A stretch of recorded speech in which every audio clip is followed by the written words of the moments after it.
This week on the Jock and Nerd podcast, season finale reviews of She-Hulk Attorney at Law and The Rings of Power. Geek boner. Plus, Blade is delayed. The MCU casts a new General Thunderbolt Ross.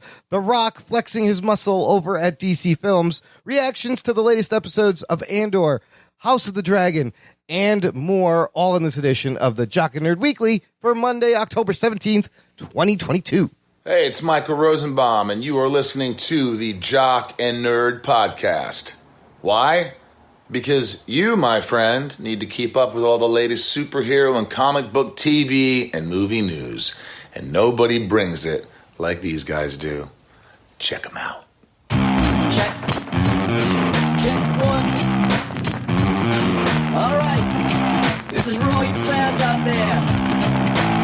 Let's give it up. We talking, we nerding. We funny, disturbing. We talking, we nerding. We spoiler alert. Oh yeah. Hey, how's it going, listener? Thanks for tuning in and welcome to the Jock and Nerd podcast, where we give you comic book and superhero, TV, and movie news, reviews, and whatever we choose. Jock and Nerd. My name is Imran. My name's Anthony. He's the Jock. He's a nerd. And joining us is a guy, he breaks fourth walls, he breaks fifth walls, even sixth walls. He's probably behind you right now. It's Rug Boy. What's up, Rugs? I'm in the walls as we speak. I'm in between walls, actually. You can cross over universes. Yeah. I can go backwards in time, forwards in time. I can talk to people. I can talk to your grandkids in the future. You are breaking the proscenium. It sounds like a dirty word, but you know what that is? That's is that a part of your scrotum? Wait, what is that? No, that's the area between your... Is that like the hymen? What is that? No, it's underneath the flap of the proscenium. What? It's a theater term. Yes. Okay, so you got like a three wall. It's a square, and the three walls that the audience sits in is like and then there's where the facing the audience is the proscenium. That's why they call it the fourth wall. Yeah, it's the invisible wall. Everything's looked through. The chrysanthemum. Yeah, I know chrysanthemum. about that. Yes, black chrysanthemum from Star Wars. the persimmons. The persimmon. It's a squishy fruit. Yes, it's tasty.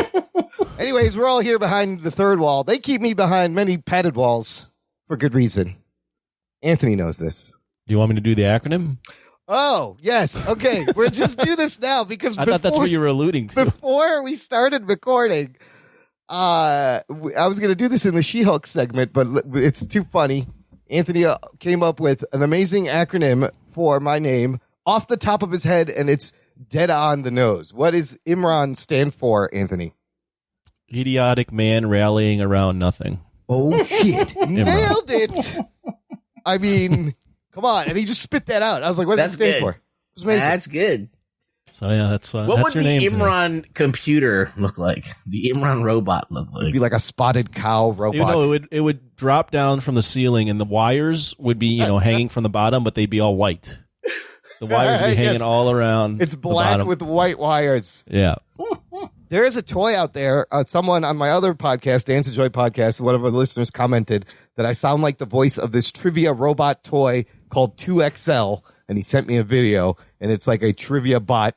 Oh, I had that. You put like an 8-track tape in it. Yes, and he said I sounded like 2XL going, I will ask you questions. Press A or B. And I was like, I can do this gig. Let me re-record this for you. This is my job. Anyways, this is not a voiceover podcast, but you can find one if you're looking to get into the business.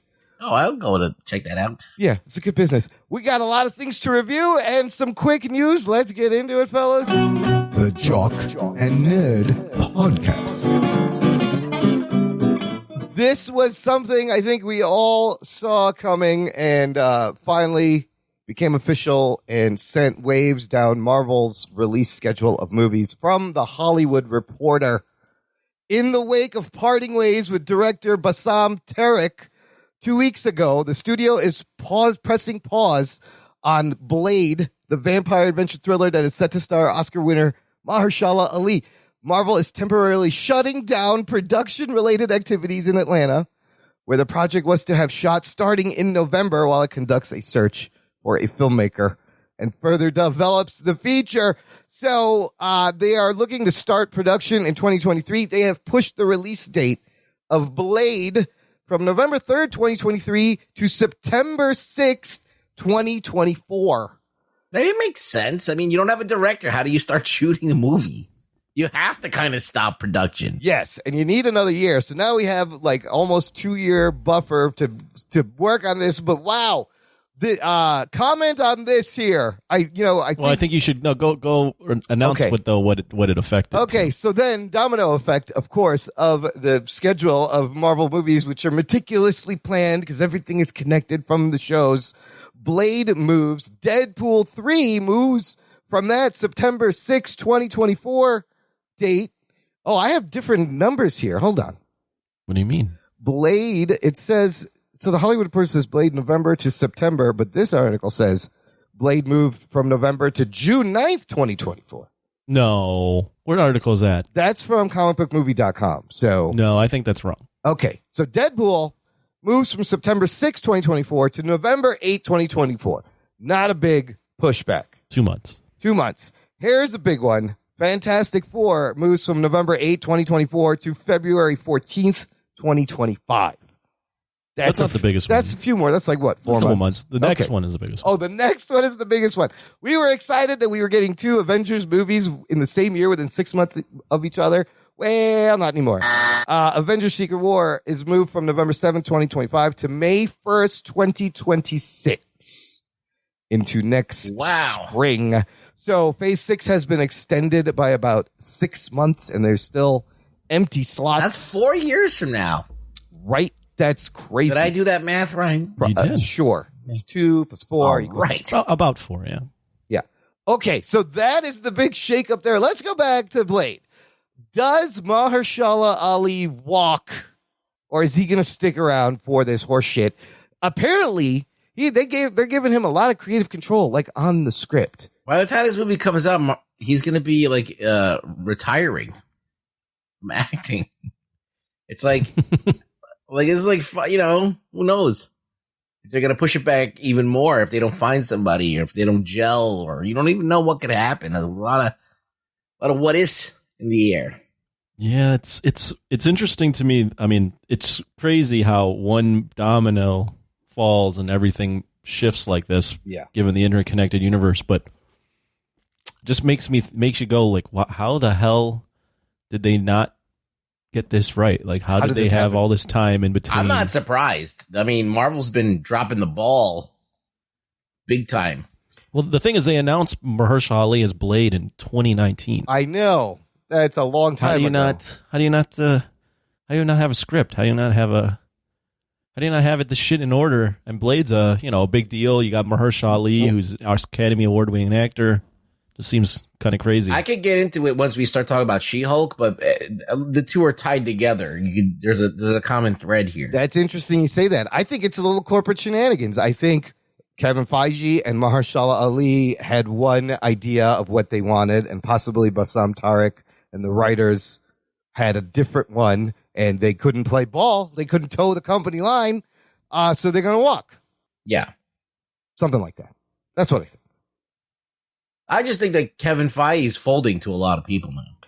Oh, interesting. That's what I think. Okay, yeah. Okay. I think that his influence, even though it's still there, it's clear that people's ideas of what they want to do are overshadowing what Feige wants in a lot of ways. Yeah. And it's causing friction. That's my personal, either that or Feige doesn't care anymore because he's got the bag. He's like, I got the bag. I think he's a little over. I think he's stretched. I think you're right in that. I think there's a lot of people he has to serve. Even though he's at the top, I think the Disney Plus thing really stretches him. And then, you got to, they're announcing movies when they don't even have scripts written. Right. And the way the Marvel machine works is these movies have to come out on those dates. Otherwise, everything gets fucked and pushed. So it just creates a squeeze. I think he should hire someone he trusts to maybe oversee the TV Disney Plus side of things under him, so that he can just focus on the movies. But those two things still have to congeal. But like when you've had like a 10-year run and just knocking him out of the park, how long can you go? Well, how much longer is he doing this job? Also, that I mean, Like- like Star Wars trilogy, Lucas was like but he was out, right? Yeah, He's yeah. like from like 78 to like 86. That was it. Boom. yeah. And then he came back, and then he sold it, and he's like, I'm out again. Yeah. So I don't know. Like, look, this guy's a multi-Oscar award winner. Like, you don't want to lose him. And I think I saw something where they were like, "Oh, he's still committed to the project," which they have to say that. But if he fucking walks, then you're up shit's creek. And you got to start from scratch. I don't know what you do. I feel like that you can't maintain a certain integrity long enough unless you have complete control and you're going small. Like if you're going too big, the machine is going to like absorb everything. It kind of gets out of control, and then just kind of It's just who can manage all that stuff? Yeah, at some point you got to be like, all right, whatever. Like I'm entrusting these people to do that, and then whatever. Like come in and trying to exert yourself, but at the end of the day, you got too many plates spinning. The good thing is that the infrastructure at Disney will allow for competency to win out. Yeah. So you'll get a movie will come out. Well, and I'm all for giving them time to get it right. Right? You don't want to rush it. You don't want a Justice League fucking thing happening. Well, yeah, a movie will come out and it will do what it's supposed to do. We'll have standards. And if it doesn't, they'll make it fit. They'll make it fit. Yes. They'll ram it. They'll ram that square into the round hole as hard as they can and make it fit. They'll shove it in there for sure. Yeah. The other bit of fun MCU news, we mentioned this a little bit last week, but it's now officially official. Harrison Ford. Marvel hasn't announced it, but all those big sites are. Deadline is Hollywood Reporter. Everybody is confirming. Oh, there you go. Yeah. Harrison Ford is the new General Thaddeus Thunderbolt Ross and set to make his debut in 2024's Captain America New World Order, and then he's going to be in Thunderbolts. And ladies and gentlemen, we have ourselves a fucking Red Hulk. Geek boner. Is that what this means? This is think crazy. So, yeah, I think he might even be the villain. Oh, in New World Order, and in Thunderbolts, Ooh. I would say Thunderbolts. Like that's so crazy. Fuck, that's a big get, right? I mean, this is a pretty big casting. It's huge. Robert Redford. It's huge. I'm just worried. He's like 80 years old. Dude, he's spry. I'm on the same page. He is spry, and he doesn't have to do any action. And like he's, Red Hulk will be fine. Just maybe they CGI all of him, even when he's a normal person. But what a career! Fucking Han Solo, Indiana Jones. Is now General Thaddeus Why does he want to be Red Hulk? Why would he want to do that? They need Red Hulk. They need a guy named Thunderbolt. I think they backed up the truck and said Harrison. Imagine instead they got Christopher Walken to be Red Hulk. Oh, is Walken ever going to get? I don't even know if he's like got all of his marbles right now. Is this the highest profile? I mean, you had Anthony Hopkins, Right. Robert Redford, Kate Blanchett, Right. and there's a bunch more. But this has got to be the biggest, the highest. I mean, profile, Harrison dude. Ford is like a major pop culture icon, but I think Anthony, what's his name? Hopkins. Anthony Hopkins is like a more respectable actor with more like Oscars, bling. True. That's true, but yeah, no, Harrison Ford is forever so many He's on things. Solo and Indiana Jones. He's two huge characters. He's never going to beat that. But I love it. I think it's great. He's a fantastic actor still. Yeah, I love the casting. I think he's perfect as a General Ross because he's just as gruff, if not more gruff than William Hurt was. Yeah. I mean, he's got the whole. He's literally like get off my lawn. Like he's like, it's like as if you had Clint Eastwood. He's that kind of guy. Get off my lawn. You find this man. Get off my plane. Yeah. Like he's that guy. I'm just worried that he croaks before they even start filming this fucking movie. He survived. I hate to say it. Making Indiana Jones 5, so I feel like he's got a couple more. Maybe. Yeah, I just can't fathom why he wants to do this. Look, everybody, you want to be the MCU. Everybody wants a piece of the I guess MCU. you want to go out in a blaze of glory. Yeah, might as well. He's done everything else. Fucking Blade Runner. Shit. That's great. The man has done a lot of shit. He's been the president of the United States. Yeah. He's been Jack Ryan. Good Jack Ryan. That's right.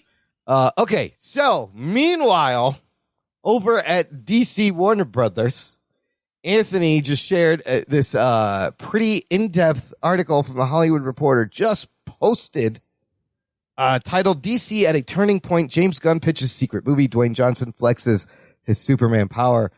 Anthony, what's going on over at DC under the new fucking Zaslav era here? What are some bullet points of this thing? Well, first off, I mean, I don't even know if this is a spoiler now because it's been out there. Yes, but, right? Okay, I'm we going to talked hit about this. it last week. Yeah, I'm going to, but Spoiler alert. Yeah, it's basically confirmed that The Rock bullied, I guess, or maybe not bullied, but got Henry Cavill back on board with DC. He's in this Black Adam movie. I think that's the post-credit scene. Yeah. And Henry Cavill is apparently going to be doing Man of Steel 2 now. But it sounds like The Rock is also pushing for a Black Adam versus Superman movie. They were planning to do a Black Superman written or directed by Ta-Nehisi Coates. Yep, yeah, Ta-Nehisi Coates. And that still might happen. Produced by J.J. Abrams, yeah. Flash sequel is already written. What? Matt Reeves is looking to expand a Batman universe and do more villain-centric stuff. James Gunn is doing stuff. So it sounds like there's a lot of stuff in the mix, and everyone's kind of doing their own thing. And from what it says in this article, everyone's kind of making a power grab right now because there is no Zaslav, and I think Hamada is resigning at the end of the month. Yeah, he's quietly quitting as we speak right now. Quiet He's quitting. He's Yeah, quiet he's a big quitting. quiet quitter. He's just Yeah. stopped doing shit. But I mean, and it also mentions there is kind of leadership. There's these two people that they put in charge. But man, a lot of crazy, interesting things like how The Rock originally went to Walter Hamada to get Henry Cavill back, and Hamada didn't want to do it because he wanted to distance himself from the Zack Snyder universe. So he goes around him to his bosses. Yeah. Convinces them, and it sounds like The Rock really wants to be involved in the future of picking characters, more obscure characters, building this DC universe, which is crazy. Man of Steel sequel will have Charles Roven producing. But yeah, the cat's out of the bag. I think it's kind of smart. Will it sell more tickets to Black Adam that comes out this week? Now that The Rock pretty much let it slip that Henry Cavill is back as Superman, and it's because of him, and he's going to be at the end of this movie. Does that sell more tickets? I think so. I think that's why they've announced it. That's why they're spoiling their own They're creating surprise. the juice, as they say. It clearly wasn't part of the original plan. There was reshoots, and like they should have just put it in the fucking marketing. They might as well have, but he's been a very good promoter, marketer of this movie. The man is everywhere. And like I feel like he's done a big job of getting the awareness of this movie huge. We'll see how it opens. Well, you're giving him a lot of credit because, like, he's still not opening movies on the level of, like, Tom Cruise and shit. Right. This may be his biggest opening he's ever had. So, this movie. he's making his way. He's had, like, his own projects that he led that kind of went okay, like Rampage and this and that, but nothing huge. Like, he did that Hercules movie nobody went to. The one where he jumps off the giant building, no one went to that. Oh, Skyscraper. I like that movie. That was good. Right. But no one went to see it. No one to see it, but it was good. He had like a fucked up leg. Yeah. Yeah. It was his Die Hard. Yeah, it was totally his Die Hard. It's actually quite a fun movie. I haven't seen it, but I heard it actually isn't bad. Yeah, it's not bad. I've read some early reactions to Black Adam, and pretty much people seem to be saying The Rock's great, the plot and the villain, maybe not the best. So Yeah, I heard The Rock's great, really fun action. Yeah. But I think for the most part, from what I saw, people were like, this is a good step in the right direction. Okay, good. And we'll see. It comes out this week.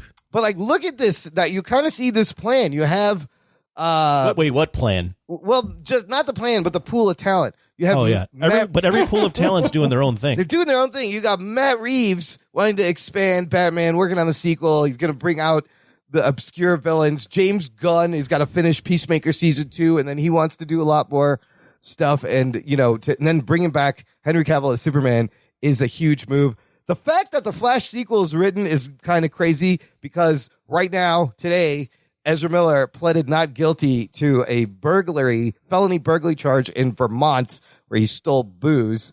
And in this deadline says if things don't go their way, the actor could be looking at a maximum of 26 years For stealing booze? behind bars, as well as over $2,000 in fines, which is that's not even, what is that? But 26 years for stealing booze, I don't know. If No, that's going to get thrown out. It's just if stealing it goes booze. to trial and they get the max sentence, which they never do. But also they're just getting some flack for kind of enabling and protecting a abuser. So that's interesting. What's going on over there? But wow, is this a turning point? Are they starting to get their shit together under this new leadership? If they get a nice Superman movie, that'll help a lot. Absolutely. I think it will. If it feels like Superman and everything goes well and everything works, then we're good to go. How do you like The Rock as a DC Comics advisor? He loves DC Comics. He said he's grown up on them. I feel like he knows a lot. Do we want him? Really? Yeah. I don't think he knows shit. Yeah, well, that's what he's saying No. on all the talk shows. Anyways, or they're paying him. They to say just that. say that. They I don't know. mean it. They watch 2 YouTube videos and they think they know him. He could have grown up loving DC Comics. You don't know. I don't Didn't know. you see the Young Rock? Does he read comics in that show? I don't know. I don't know. I never saw Young Rock. There was something in that article where they said, I forgot who exactly, but there was a point where a lot of the DC's focus was on the main, Justice Right. League type Yep. characters, and it's taken them a lot of convincing to go, hey, like similar to Marvel, there's a wide variety of characters in here, and there's a lot to mine. But it sounds like until Zaslav gets somebody to right the ship, everyone's kind of doing their own thing and pushing as hard as they can to get their stuff out. Right? Yeah. Kind of like a little bit like the power grab you said, like whoever can rise to the top. This is a tough fucking job. Like, I don't know how you're going to find somebody. Maybe the best bet is to. It's not really that hard. It's like to do the right thing. It's just that no one's doing it. Okay. Like they have so many great stories. They have all of these crises that they had. They had, the Green Lantern, the antimatter fucking thing. Yeah, the whole lantern thing is such a rich fucking canon that they fucked up once. Like there's so much you could do with that. And look at Peacemaker. Look at the breakout hit he fucking got, and that worked. They trusted Gunn. So do you just put your trust in these the creators? anti-monitor, not antimatter. Anti-monitor. Yeah, Yes. the anti-monitor. The uncle monitor too. Anti-uncle monitor. Well, Yes, the baby monitor. yes. Anyways, anti-monitor. interesting article. So we'll see Black Adam coming out this week. We'll have a full review next week. Can't wait. Listener, join the conversation. Join our Facebook group. It's called Jock and Nerd Nation. We're all there. It's an exclusive closed group to geek out. There's spoiler threads. You can post geek news, get alerted, stay up to date, stuff like that. Fun stuff. Okay, let's get to our first review of the episode, and it will be the season 1 finale of She-Hulk, Attorney at Law on Disney Plus. Here's your spoiler alerts. Strap yourselves in, you fucks. Spoiler time. So, 8 episodes, show's over. We've been kind of talking about it for the past 2 months. Anthony, how do you want to do this? You want to tell us briefly what happens in the episode? So the last episode, we have Jen, who's been exposed by the intelligentsia for having sex. That's diabolical for a woman to do. She can't do that. How She got dare all she? Pissy. And she lost control, and you can't lose control as a woman. So she gets put in jail, and she gets bailed out. And she wants to put the intelligentsia in their place, but she wants to do it legally. And she gets a little help from her cohort of friends. They find out the intelligentsia where they are. We find out that Hulk King is Todd, right? His name's Todd. Todd, yes. Todd, her client, is fucking Hulk King. Is the Hulk King, and it's a secret group of bros and dudes that are very chauvinistic and throw buzzwords online, but don't really know what the hell they're talking about. They make great coffee, too. You ever had intelligentsia coffee? Delicious. I don't really drink coffee. No, you're so not a there- coffee guy. Yeah, I'm not a big coffee guy. So My anyways, coffee peeps out there. anyways, well, You know what that's from? What? One of the guys that is like a YouTuber sells coffee. Like one of like these like guys that like hates everything. Yeah. He sells coffee, so that's probably Wait, like in good. real life? Yeah, Oh. like there's a guy who like he critiques everything and always is making like own videos, or what do you call that, where you fucking destroys blah blah blah, you know, like he's selling coffee. Tear downs. Yeah, he's selling coffee.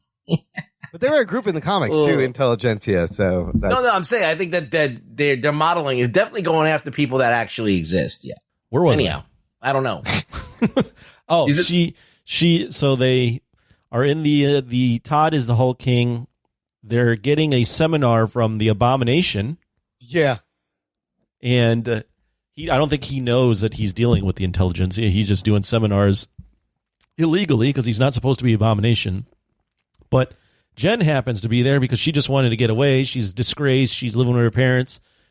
But her cohort has figured this out, and she goes and figures out that where the Intelligentsia are, what's going on, and all these characters start showing up. Hulk and Titania, and Todd becomes Hulk Todd, and everyone's about to fight, and then all of a sudden the show record scratches, and it becomes extremely meta, much more meta than it already was, and it takes a wild turn, and we'll leave it at that. Oh, it was fucking what the fuck crazy different finale of anything I've ever seen. Overall, Ruggs, let's start with you. What did you think of this ending here? They tried, but like I really feel like it wasn't good. I understand the effort, and they tried, and like I was on board because I read She-Hulk. All right, I read the John Byrne ones, like, and when Dan Slott started to write it, I went away, and then I came back when he came back. So if you remember in the 80s, John Byrne wrote She-Hulk, and he's the one that introduced his wall breaking.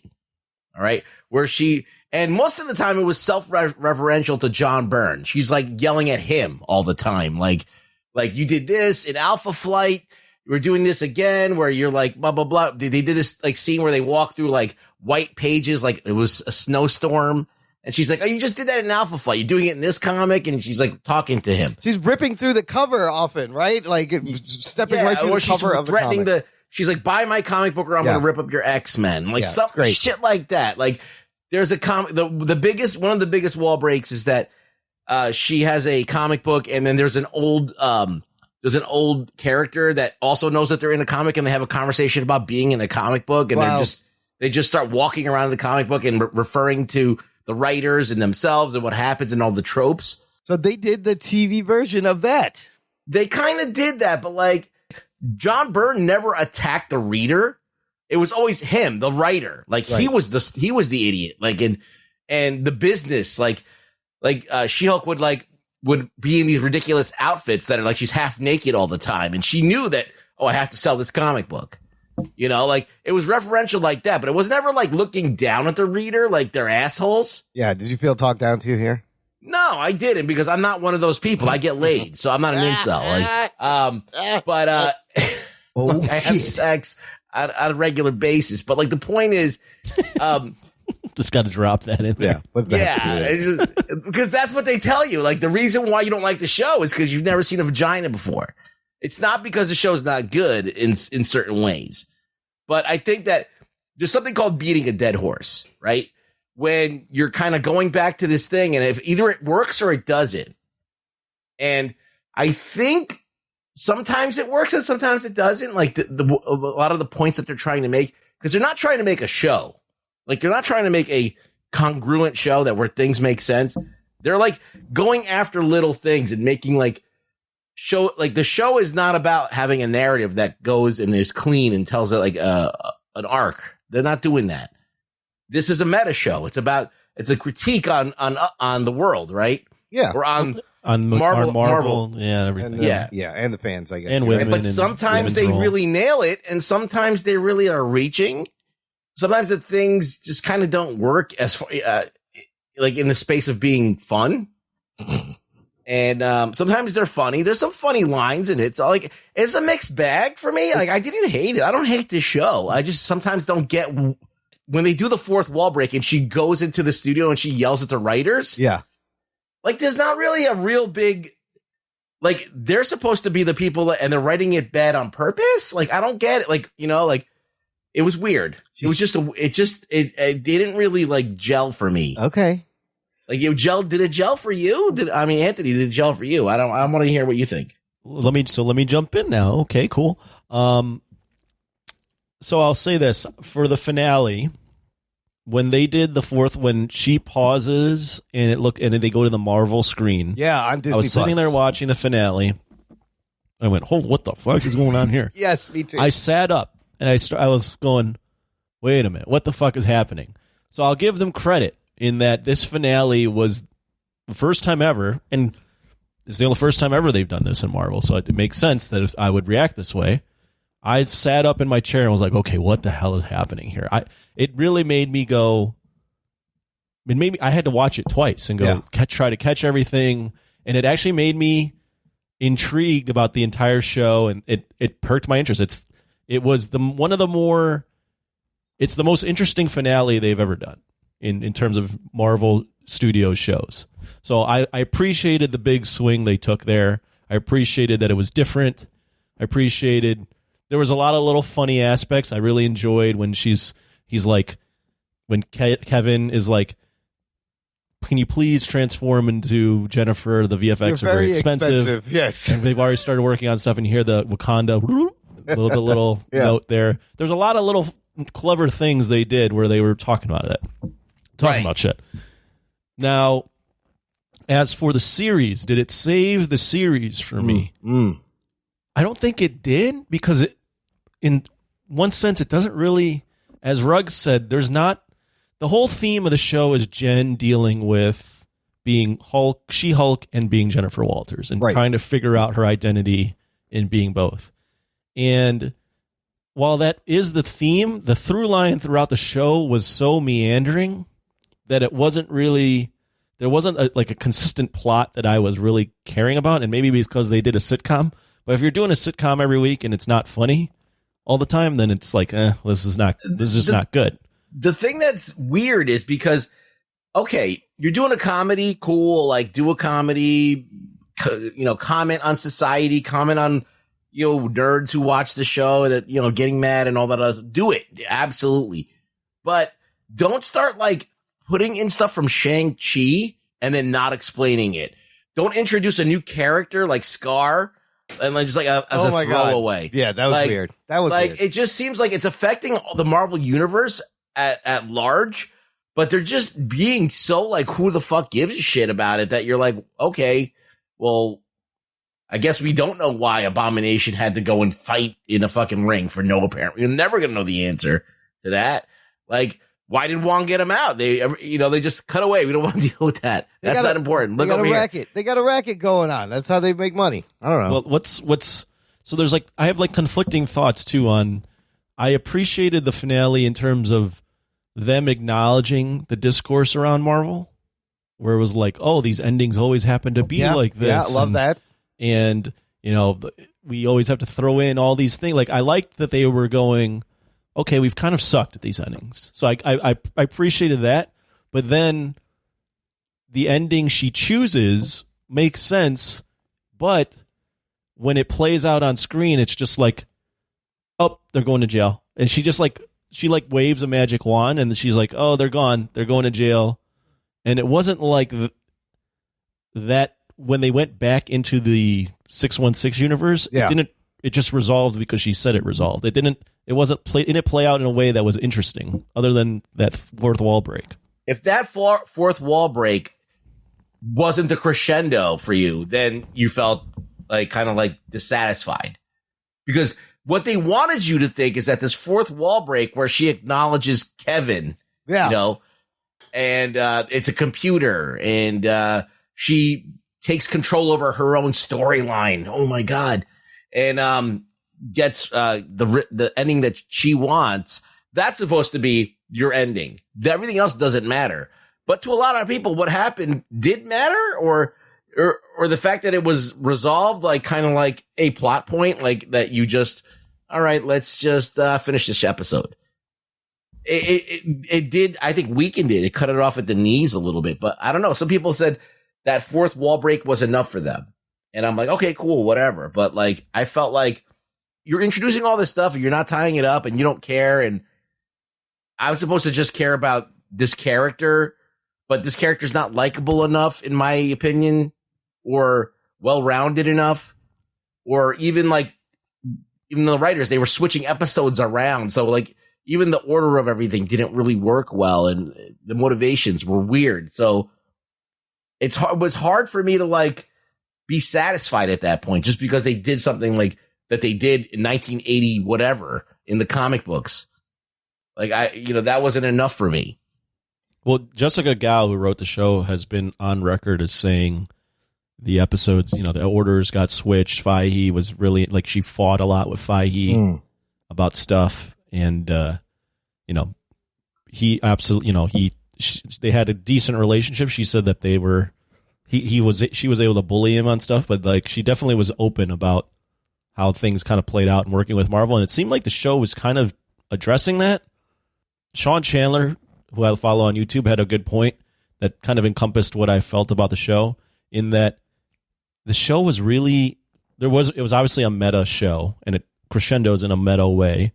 But it's weird that it's meta, but the whole point of its meta-ness is to kind of troll its audience. That's kind of a weird thing to want to accomplish the show, and like make fun of the audience and be like, you kind of suck. So that I overall, I think I liked the ending just because it was so like, it literally, had to sit up and just, it caught my attention, and I hadn't had my attention caught by the show other than the first episode in Daredevil, but this one caught my attention in a completely different way.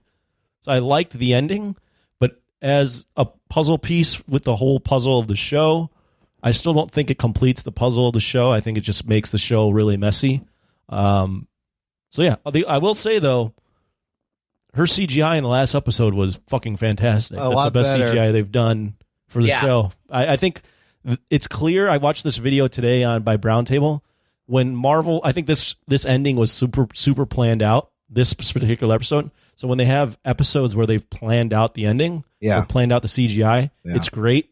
But when they're like writing stuff on the fly, like the earlier episodes, I think that CGI is pretty shitty.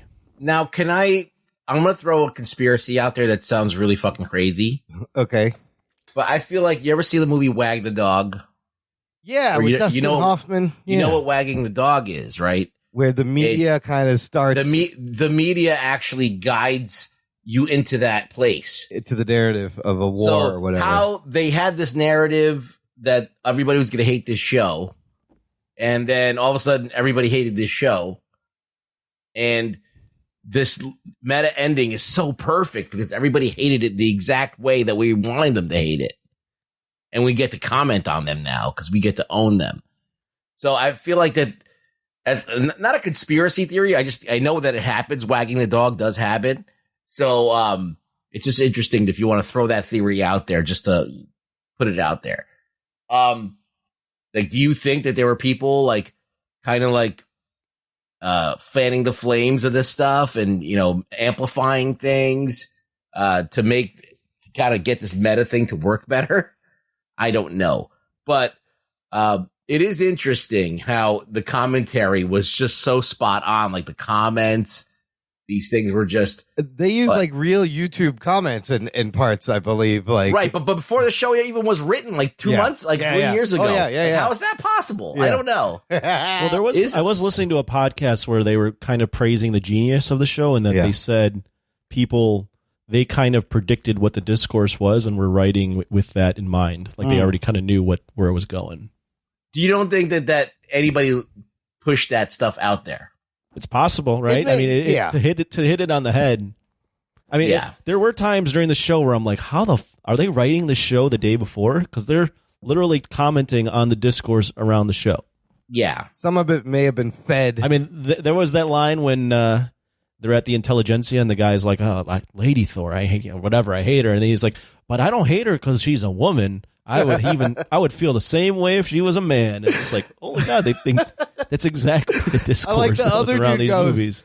He's like, why do we need a She-Hulk? It's not like there's a He-Hulk. He says that. It's so funny. Yeah.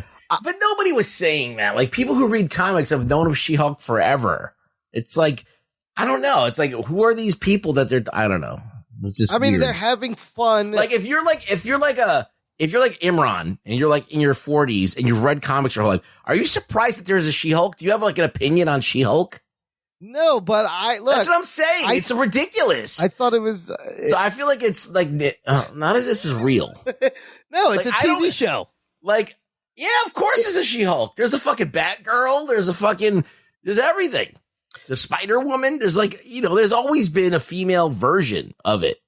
It's just that how many versions are there now? It just exploded. There's always a counterpart to another. It's like, why is that surprising? Why is that like a thing that people are shocked by? Imran, what's your thoughts on the finale? I thought the fourth wall break was clever. I like how it built up. Well, we talked about it in person. We both agree. We liked. Yeah, no, I was like, with that. what the fuck is happening? I like the way the plot builds up to this crazy, messy thing, and she's saying what we're all thinking. Like, this can't be None where of these this is going. storylines make any sense. None of this makes sense. Hulk drops out of space, and then I love it. You see the Disney screen. She swings into Marvel assembled. And she's walking around looking for Kevin, and I actually thought we'd get fucking. I was like, "Is Kevin Feige going to be in this? Holy shit!" Is they? It would have been better if he was there. Well, I read they wanted to stunt cast Kevin Feige with either like a George Clooney or a John Hamm in a That would tuxedo. be funny. I didn't mind that it was a robot, but he had the Kevin Feige hat, and I love the detail of like the camera lens are RGB. Kevin standing for Knowledge Enhanced Visual Interconnectivity Nexus, and Imran. I like your acronym better. Imran standing for Idiotic Man Rallying Around Nothing or Raving About Nothing.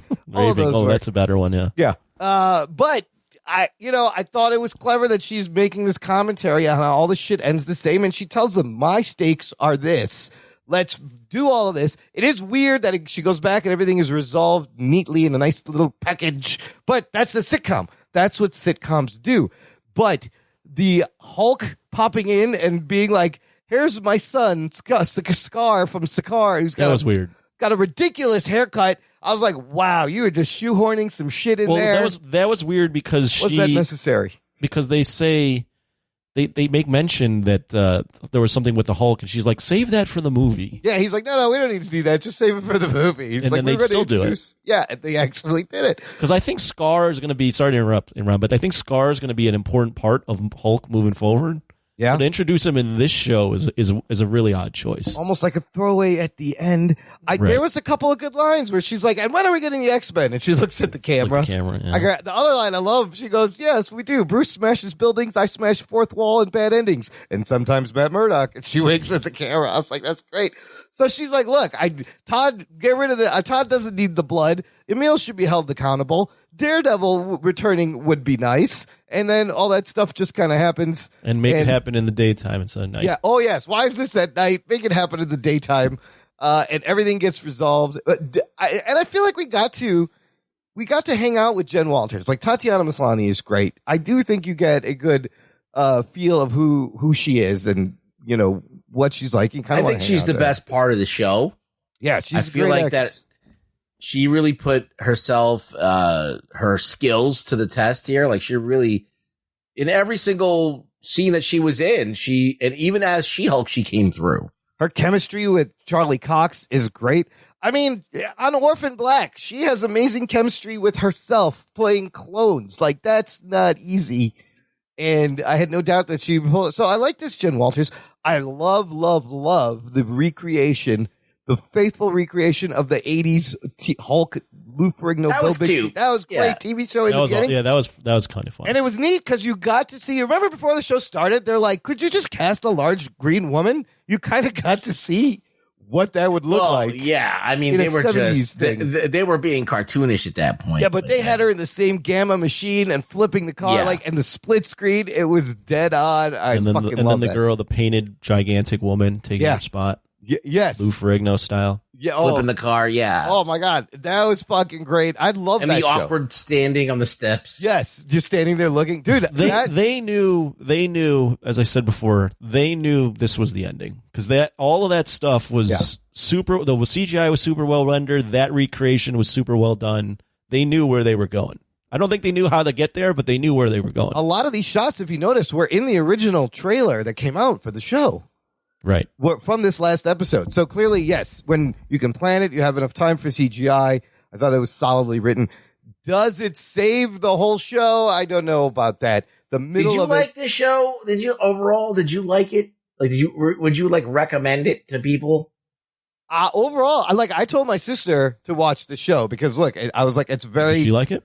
She did enjoy the beginning. She hasn't finished it, but I was like, it's a female superhero show by women for women, and I think she enjoyed a lot of that commentary. And I thought it was clever the way they're trolling the trolls with this intelligentsia bit. It's so maybe it was too meta and too much. I don't think it was meta. I just don't think. I don't know. I feel like you're always better off when you can show that you're like, you understand what's going on rather than you're just kind of going at it from this one very myopic angle. Well, they had a point of view and they were going to. Yeah, they were just kind of going from this one way of thinking. And like I said, I've introduced a lot of things. Like most people who read comics their whole lives, these 40-year-old dudes, they are completely fine with She-Hulk. They love She-Hulk. Like there's not any surprise going on that there's a She-Hulk character and that she breaks the fourth wall. Those are not the people that you're yelling at, but you are. It doesn't make sense. I think it's faithful to the comic. Let me ask you a quick question. When the fourth wall break happened, did it perk your interest, or were you expecting it? I was completely expecting it. Wow. Well, not like to the level that they did it, but I'm like, this is what She-Hulk does. Yeah. In the John Byrne comics, he didn't do it all the time, but like they stopped doing it like in the 90s, like the wall breaking, or in the 2000s, they just stopped doing it with her, and she just became a regular character. And then every once in a while, she'd wink at the camera, but like I don't know I haven't read it recently. You know, Dan Slott's probably doing it. But it's an homage to the Byrne Slott. But yeah, but I think they're going after what Byrne did, and at the time it was completely, the tone was different. The tone was more reverential to the readers and more against John Byrne. Like John Byrne was being self-deprecating in a lot of ways. Like there's a graphic novel, right, where She-Hulk, it's called Sensational She-Hulk, where She-Hulk has got a boyfriend, Wyatt Wingfoot, and their SHIELD captures them, and they tell her to strip. And so she's like, no, I'll take off my clothes. And she takes off her clothes, and like all of the SHIELD agents are like drooling as she's getting naked. I'm like, that's what they used to do with her. There's a panel of her jump roping nude, I believe, in one of the comic books. And in that, when she finally gets naked, she goes, do you want me to jump rope? Oh, that's the one. John Byrne made her jump rope naked, like previously. So it's like she was going after like the guys creating comics, knowing that like 14-year-old boys were looking at She-Hulk, like popping huge boners because, you know, they made her sexy because she wasn't sexy until John Byrne kind of got a hold of her. But it's also, it's no different than like your Deadpool. Like Deadpool does the same shit. Everybody loves it. Yeah. Like, so I wasn't surprised about a fourth wall break. I was just like very bewildered at like, okay, so she walks into the writer's room. Yeah. And says, what the fuck are you guys doing? But the writers are not going to really go after themselves. In fact, like when John Byrne was writing She-Hulk, John Byrne was hitting everything out of the park. He was like the man, right? Yeah. None of these writers, nobody knows who they are. They're not like, they can't take the piss out of themselves. Right. So they kind of do it, but it's not really, they really go after Kevin, right? It's his fault. It was Kevin's idea. Yeah.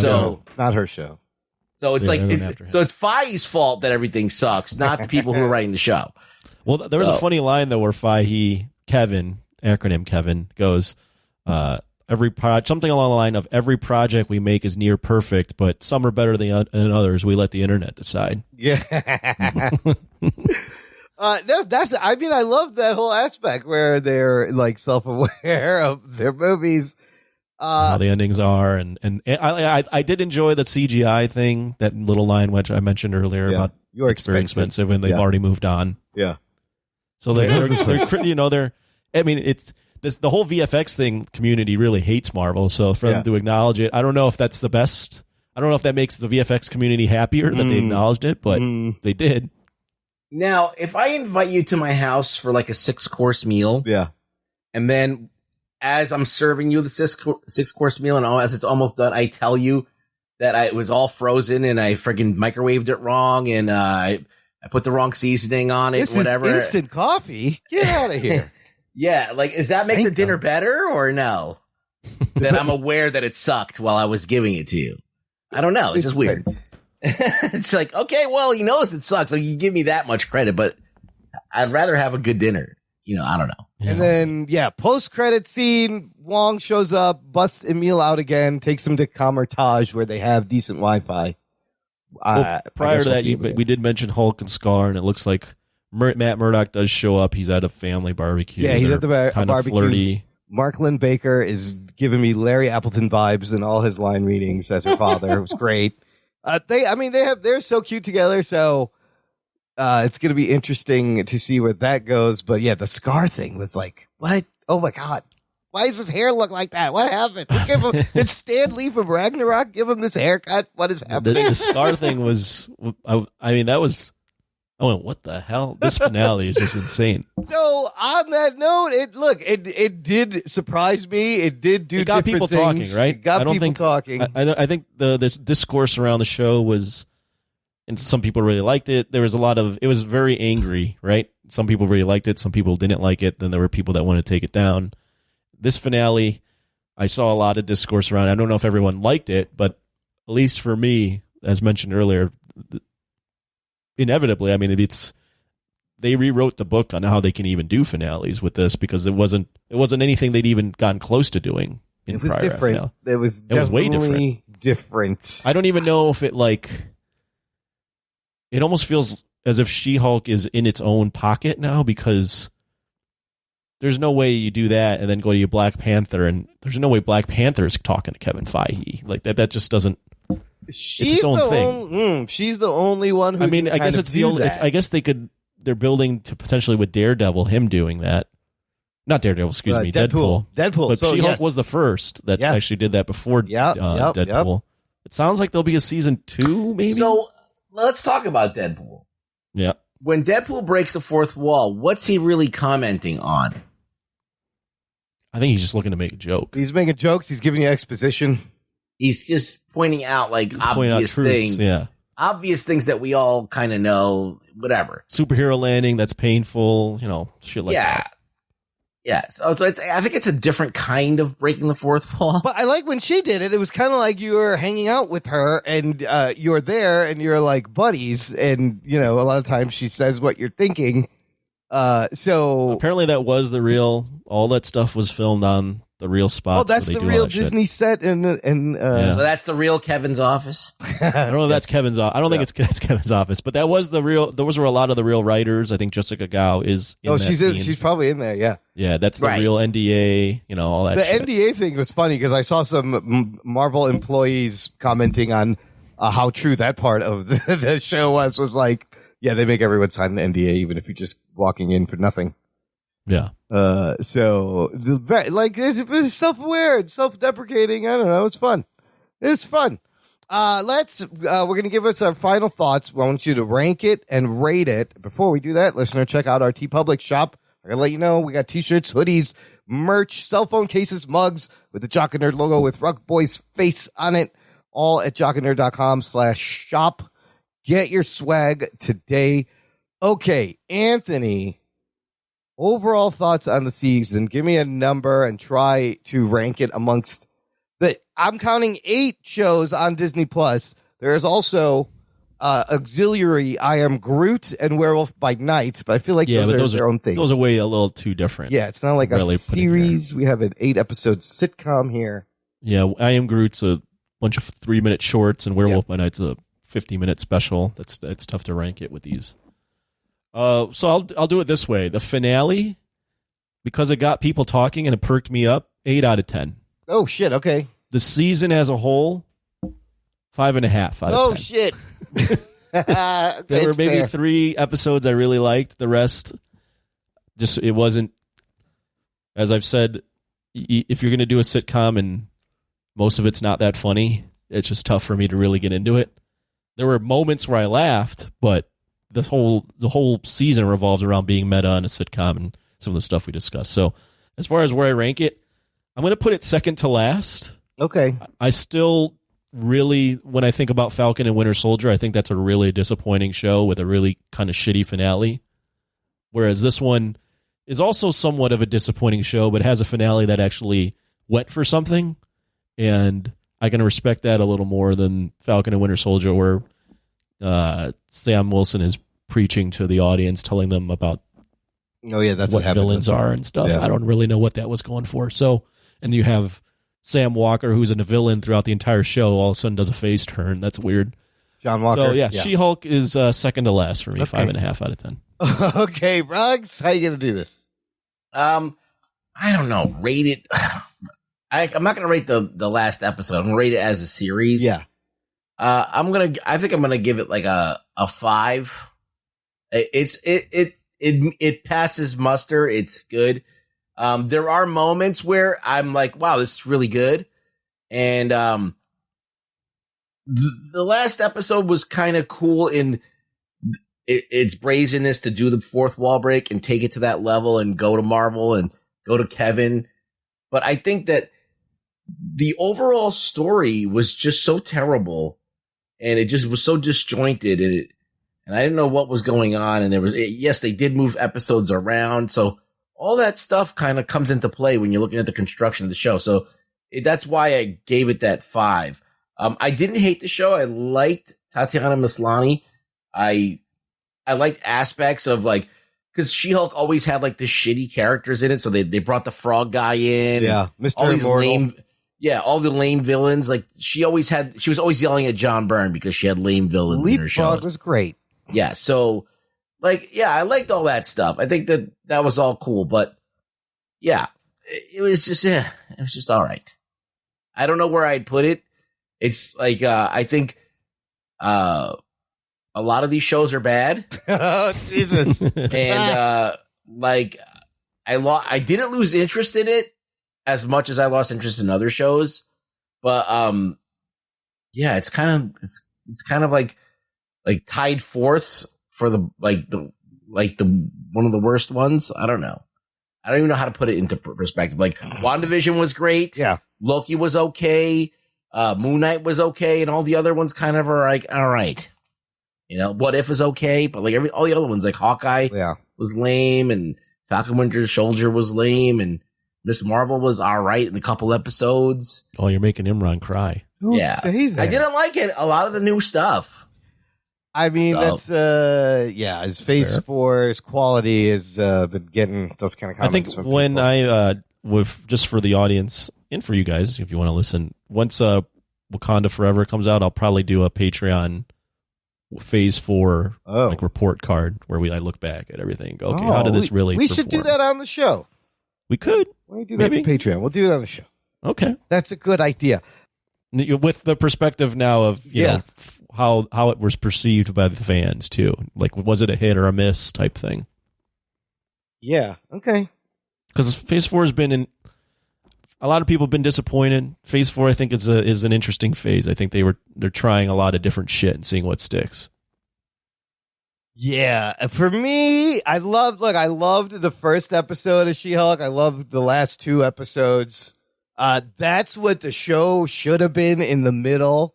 And clearly it gets a little clunky, a little uneven in those middle episodes. Like, did Titania ever work for you as a villain? I don't know what her point was to be even in there. She was underused. Like, your main villain didn't do anything. You just couldn't wait for her to leave. They didn't even get to it was confusing. You had the wrecking crew. They're trying to get her blood. You don't know who. It's a website, but they waited for 6 episodes, 7 episodes to get into it. But by 8 and 9 or 7 and 8, how many episodes were there? 9, 8 and 9. That's the show. So I really enjoyed those. I'm with you, Anthony. I'll give the final an 8, but overall, maybe a 6.5. Because it's a little, it got uneven, and they had, but the cast is great. And let's not forget, we have our reintroduction of Matt Murdock in this show. So it gets points for that. Because I think everybody was waiting for that, and you got to see some fun other members like Emil and Wong. As a sitcom, it's fun. It could have been written a little bit tighter, but I do understand, like you said, things sound like they got shuffled around. Yeah, I mean, that origin, I think, was supposed to be, there was debate on doing it in episode 4. Yeah. There was some debate on doing it in episode 8. That would be crazy. Why would you wait till the second to last episode? How would you even start this? Just and her. Fahey kind of nixed that. Yeah, he was the one that wanted to do it earlier. I don't know. We heard early on that this was a hot mess, and I believe we did. They were right. I give him props though for the ballsy ending, like just switching things up. It seems like to me, as far as the hot mess, I think because you can look up any Jessica Gao quote. Her and Fahey were fighting a lot about this. I think she was trying to do maybe even push it in more ways, and Fahey was pushing back on it. So yeah, there was a lot but at the end of the day, this is what came out. So as far as where I would rank it amongst the 8, I don't know. My tops is like WandaVision, Miss Marvel. I love Loki. I really liked Moon Knight. Then I would put like What If, and then this is maybe second or third from the bottom. Also, I guess.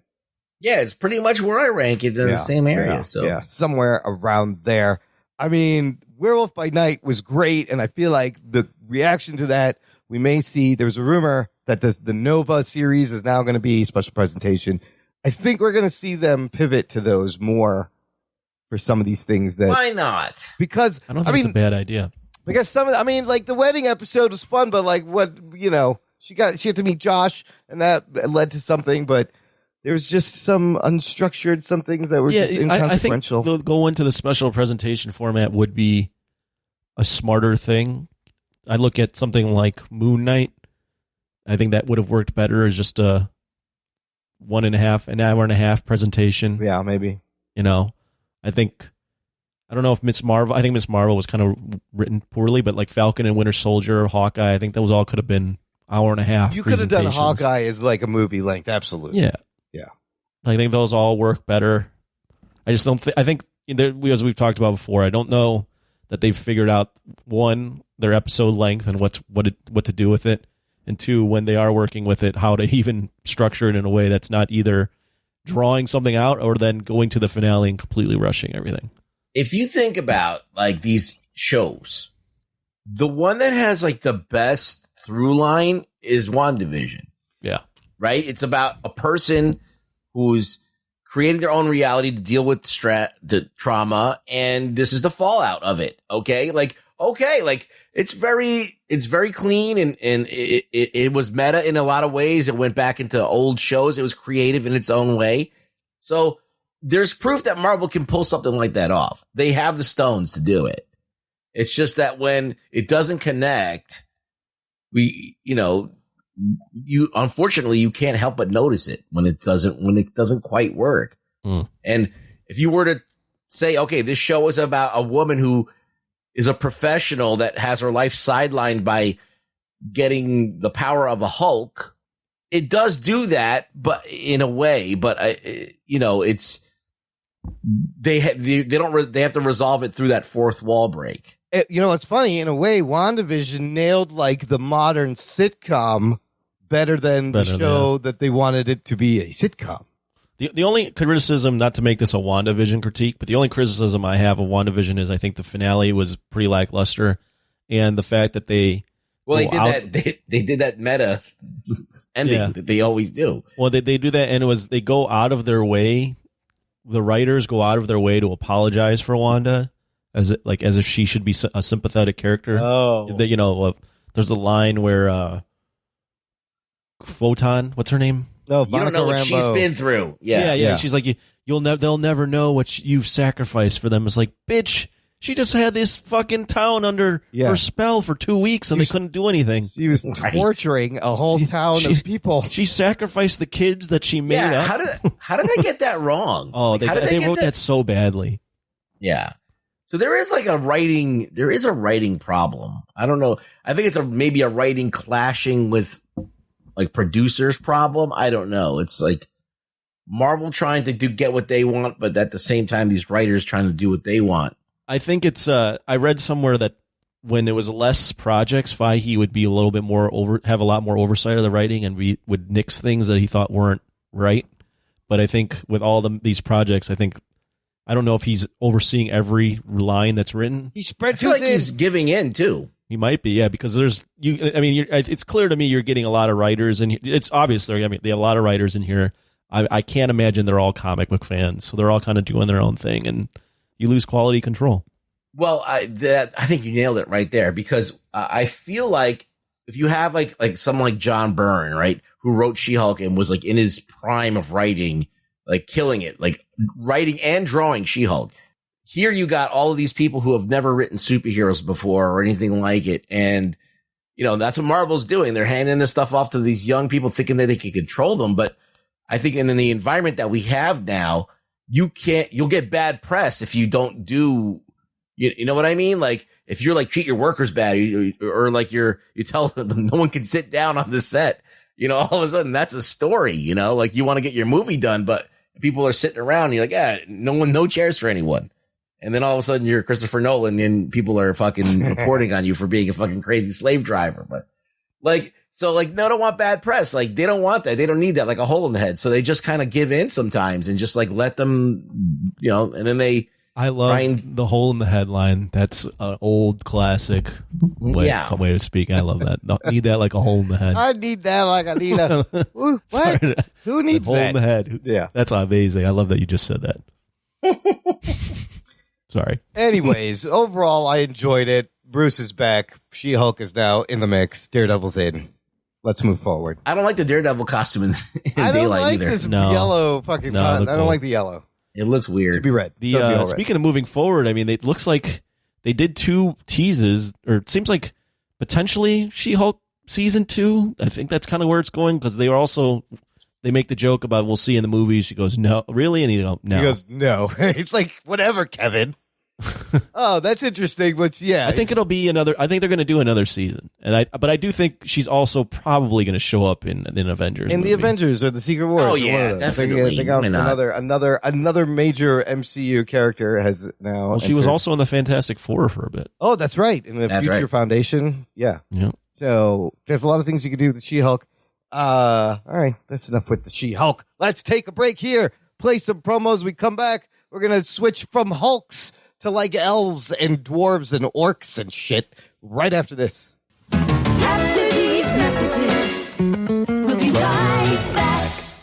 I'm Imran. And I'm Sophia. I'm the brother. And I'm the sister. And we are watching a show about cousins. We're your hosts for Dance of Joy, a Perfect Strangers rewatch podcast. We grew up watching the 80s hit sitcom, and now we'd like you to join us every week as we rediscover our love for our favorite TV cousins, Balky and Larry. You can find our show at danceofjoypod.com and on all major podcast platforms.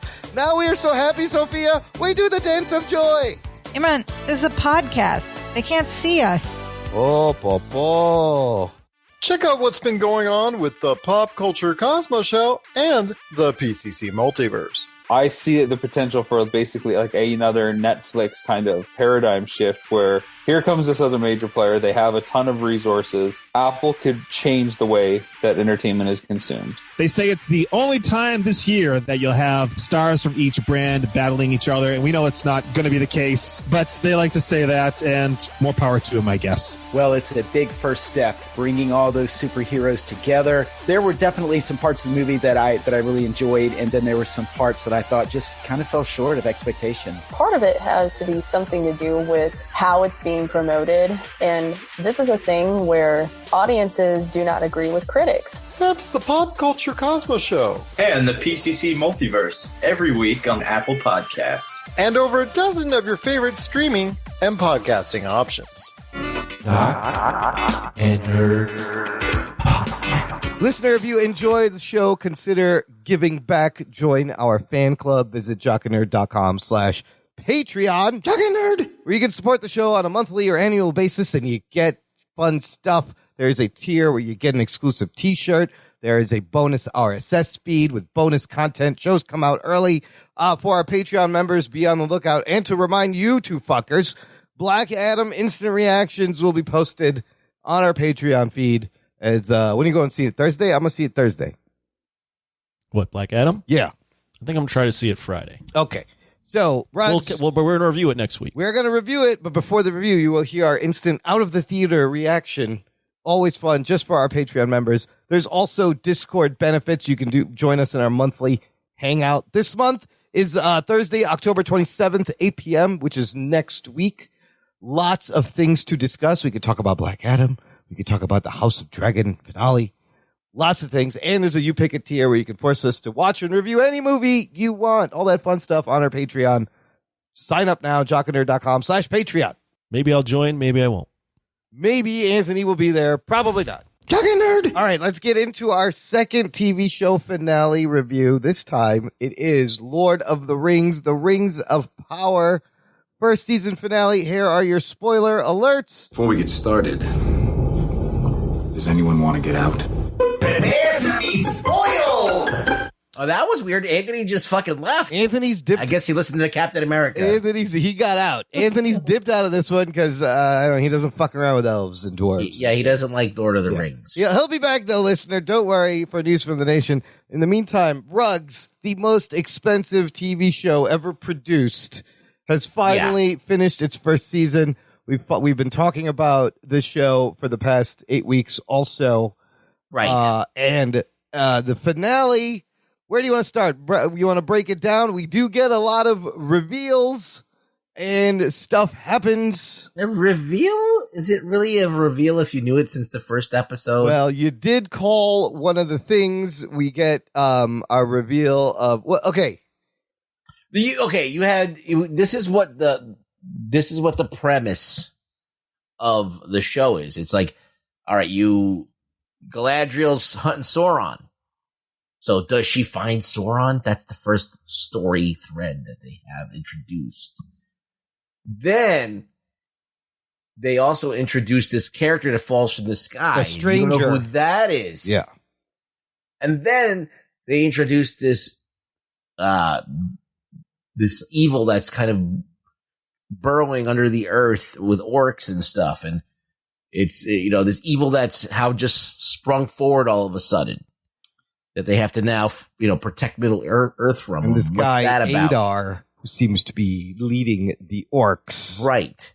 So all of those things culminate and throughout the series, not all in one episode. I think, we figured out Adar's situation 2 episodes ago. There was a big battle. That episode is probably still my favorite episode, was the battle episode. Let's start with, I'm going to just start with my favorite part of the episode was the reveal, actually, not of Sauron, but of the stranger. So right in the beginning, you see those 3 white knights, and they give you a misdirect, and they tell him that he doesn't remember he is Sauron.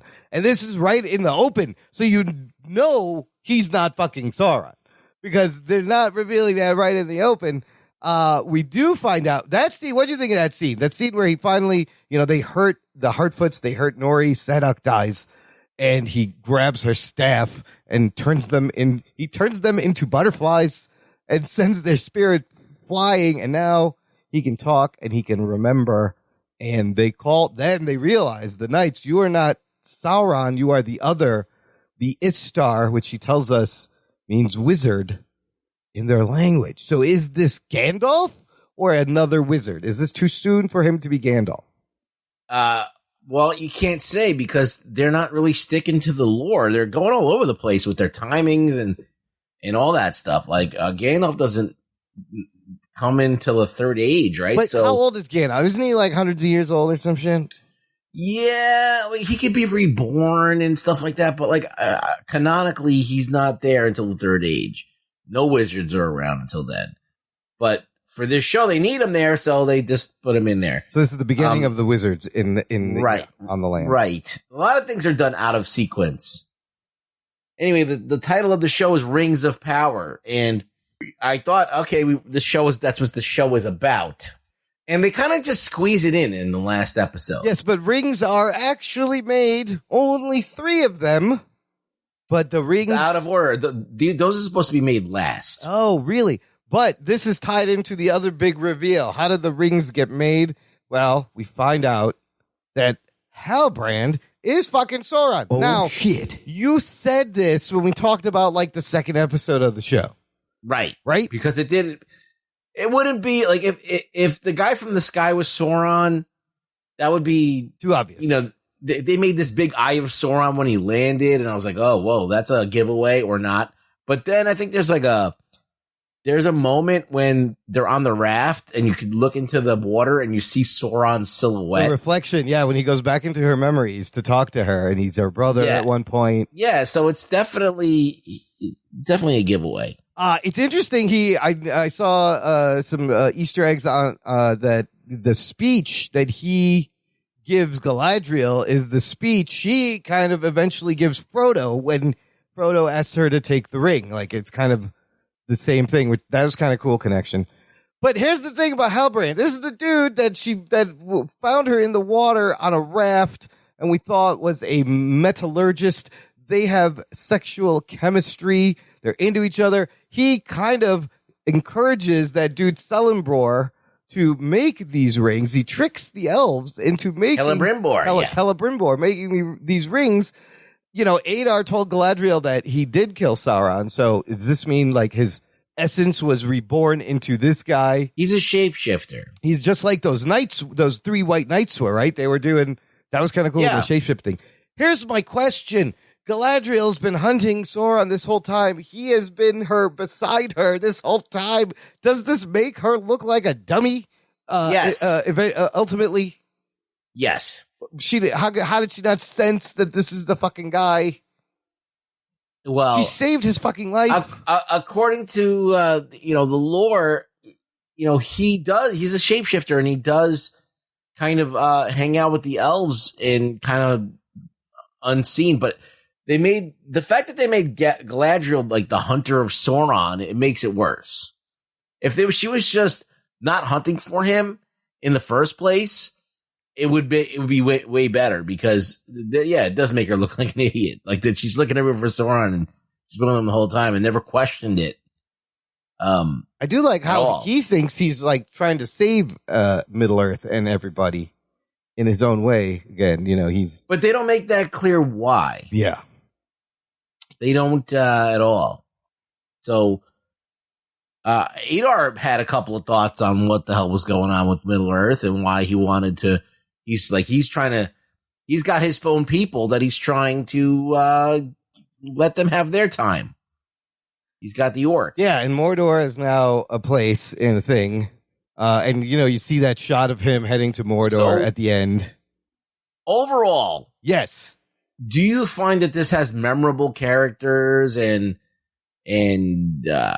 gripping story and or even heroic characters that are really heroic and like that really like cut themselves a new path or a new their own space in the pantheon of all these different characters that we love? So that's a good question. My overall thought was this worth $1 billion at the end of the day? I don't know. It meandered a lot. The whole season seemed to be just set up for where everybody wanted to get to and knew it was going to get to. I did enjoy, I think some of my favorite parts was the stranger with the Heartfoots and the dwarves, which were completely missing. Like that dude and his wife were badass last episode. They were, I don't know what they were doing this episode. Like we didn't get to find out about them. Yeah, it felt uneven. It felt like they were just left some things dangling and, whatever. Not even dangling. It's just that, it felt like this is not the end of the season. It felt like you needed a couple episodes. Well, and so ultimately, it felt like a penultimate episode. Well, there's a long wait. Like, I don't think that season 2 is going to come out for like 2 years. So there's going to be a long time to wait. I don't know. It's like, I don't want to hate on this show because it's not terrible. It's not. No, It's just the costumes are amazing. The performances are really good. I just think it's irrelevant and not doing what it's supposed to do. It's like it spent so much time just spinning its wheels. Yeah. And just kind of, hey, we got to get everybody on the boat. And then it's like, okay, like they go at a snail's pace for like 5 episodes. Then all of a sudden, out of nowhere, one episode, they cross the ocean, get into a war, fucking a volcano blows up, creates Mordor, all in one episode. And then in the next episode, you find out who Sauron is, you find out who Gandalf is, And they or make the whatever rings. And they make All the of a rings. sudden. It's just, okay, so you're moving at a snail's pace this whole time, and you're just, it's like, it's uneven. And then you get the rushed ending that we've seen. They with should other have things. spread it. They should have paced it out. What more. happened to Isildur? We know he's not dead. We don't know. And they're making you think he's dead. He can't be dead. Galadriel's married, and they mention that, and then they like never like acknowledge it. I mean, she's supposed to be married with kids, I think, at this point. I still think, look, Amazon had a lot riding on this. I still think the discussion overall is House of the Dragon has it more. Before I started watching this, I was like, look, it's got to hook me. I got to connect with it. And I feel like I barely did. I didn't really connect with too many of the characters.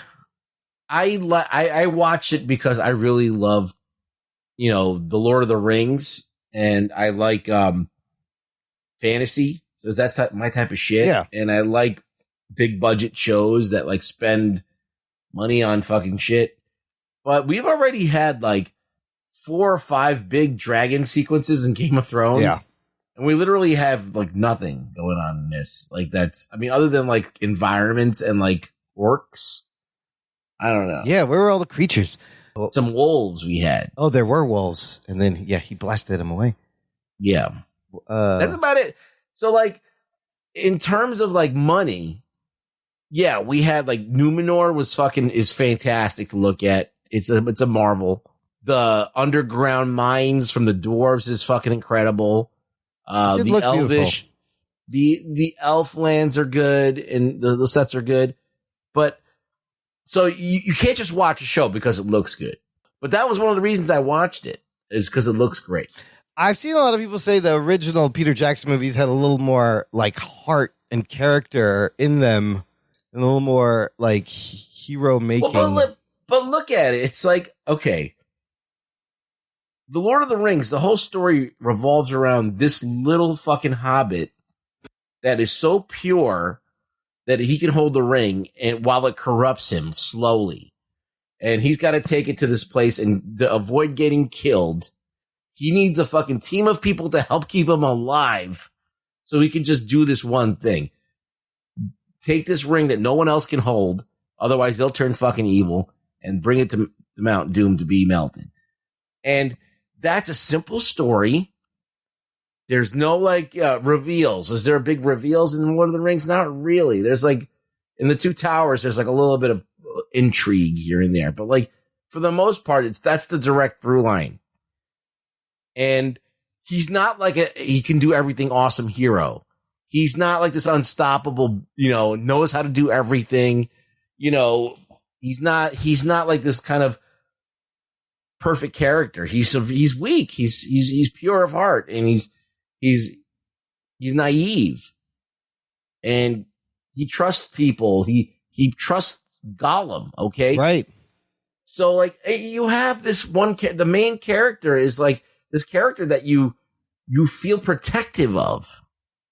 You don't want him to die, and you feel like that it's insurmountable what this person does. I felt like that about Nori the Heartfoot Nori. That's like kind of the only one really. But that's not her through line. Isn't really that dire. No, it's just that she meets a guy. Yeah, and she believes in him. Fell from, and she just wants to help him, and not knowing anything about him. So it's like that's not as heroic of a story. We're just kind of like following through her eyes, which is fine, but it's not as compelling, right? So the main hero of the story is Galadriel, who's looking for Sauron, who's right there the whole time. Yes, he's next to you. He's been next to you the whole time. I believe if you go back, there's clues to this, and they probably did lay the trail well. What I think it suffers from partly is there just may have been too many fucking characters, and it was going too many different ways, and it was kind of hard to follow at times. Maybe they could have focused. It does focus itself towards the end, right? But there's a lot of names. I think Lord of the Rings has a lot of characters too. It does. It does. And some people I'm not as interested in. I'm not interested in the other hobbits as much as I am with Frodo. and Gollum, and they're like kind of back and forth. Like, I don't need to see all those people going through those little adventures either. But so, I mean, that's just like a thing when you have with Tolkien, like with all these different characters. But they didn't need to do that because they're not going off the books. Do you think this is faithful to Tolkien? No. In a way, it is, because the general idea is, okay, the general idea, if you can just take away everything, at some point Sauron creates the Rings of Power through influence, or it somehow has a hand in it, and the humans get the rings, and he's able to control their will with that, and he makes the one ring, and the elves make the rings at the very end, and they, those rings they don't have the ability to control the elves, so they take them off and they start the revolution. Right. These 3 rings are actually different than the other ones, right? Yeah, they're made last. Yeah. Oh, they're supposed to be made last. The other one's supposed to be. Yeah, because like what happens is the dwarves, they get greedy, right? And they start digging, and they wake up the Balrog. Oh, because they want the mithril. And this one, they wake up the Balrog because a feather or a leaf goes in there. And that wakes up the Balrog. Yeah, what was that? They give you that little shot at the end, and then that was it. Yeah. So anyhow, they do things, but they do them like Galadriel has a husband and probably kids. I'm not sure about that, but like they never mention that at all. She's never a warrior in any of Tolkien's things. So like they push the character in different directions, which is fine. It's just like, all right, but now you're like not even acknowledging the character at all. Like, okay, you're taking this character, but you're just trimming off everything that you want. You're like kind of like you're creating a new character from a character that exists. It's just weird when you do that. And then you pretend to kill off a character that we know is going to be alive, Isildur, right? Yeah. So Isildur is not dead. All right. I mean, it was a fun ride, and I don't hate it. I know, and I appreciated. I liked it more than She-Hulk. The visuals. Okay, well, you know what? Let's get there. Let's rate it. What would you give a $1 billion show? What would you give it? I would give it a 6.5. Okay. Yeah, I was gonna go. I mean, it's all right. I'll give it a 7. It's definitely, the money is there. I mean, if you're spending this kind of money, you should be hitting an 8 or a 9. Yeah, that's what I feel. I just wish I could have used a little more connection with some of the characters. Like the Hellbrand twist works if you never seen if you've never seen anything. Yes. It just, I don't know, it just didn't grab me like I wanted it to, like House of Dragon is doing for some reason. But because you never really feel the impending doom that Lord of the Rings has. Yeah. Okay, why is Sauron doing this? Is there even a reason? He just wants power? And, it's like the war is over. What's the point? I don't understand. They don't even make an attempt to even, in any way, I don't know. I mean, I'll admit the Lord of the Rings lore gets a little too dense for me sometimes, and my eyes glaze over when I hear and read these names and things. So it's a bias. Yeah, it's very stacked. Okay, Yeah. but it's got a lot of things that it was well thought out. So these things were thought out really well. I mean, clearly Tolkien, has influenced so many things, and we wouldn't have a Game of Thrones if it wasn't for the Lord of the Rings. But yeah, now we know what the most expensive TV show should look like. It's a 7 out of 10. All right. Let's do some news from the nation. Listener Anthony's going to be back right now. It's time for news from the nation. It's time for news from the nation.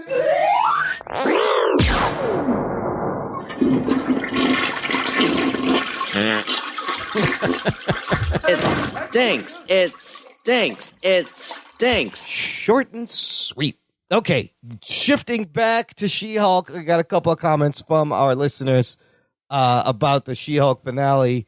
Andy Hunn, who is one of the members of Mostly Superheroes podcast, simply posted a Home Alone gif of the mom with the caption, "Kevin, You have to read it like that, right? Kevin! Very good. I like that. I like the Home Alone reference. Daryl K said that recreation of the 80s Hulk show intro, 11 out of 10. As a fan of the Burn and Slot comics, this one was for us. Everyone else might hate it. That's accurate, right, Ruggs? Well, the burn stuff was good, but it wasn't really burnish. Not really burnish. It was more slottish. It was more Dan Slottish. Never say that name around It's here. definitely more slot. William Salgado says, at first I was like, what the fuck are we watching? Skip forward all the way till she mentions the X-Men and loved it. I fucking loved it. It just takes that. Yeah, that's all it takes. The X-Men. Just, all you gotta say is X-Men. When we get the X-Men. Yeah. Rick Martinez says, that's the way they decided to introduce Scar, Major Floppy Jock. I agree. Yeah, that was awkward. That's weird. And I did not expect that, but unpredictable, but I did not expect that. And then Blake Braden just said, I don't even know. So it left some people confused and stunned, but like Anthony, I sat up in my chair going, what the fuck are we watching? This is crazy.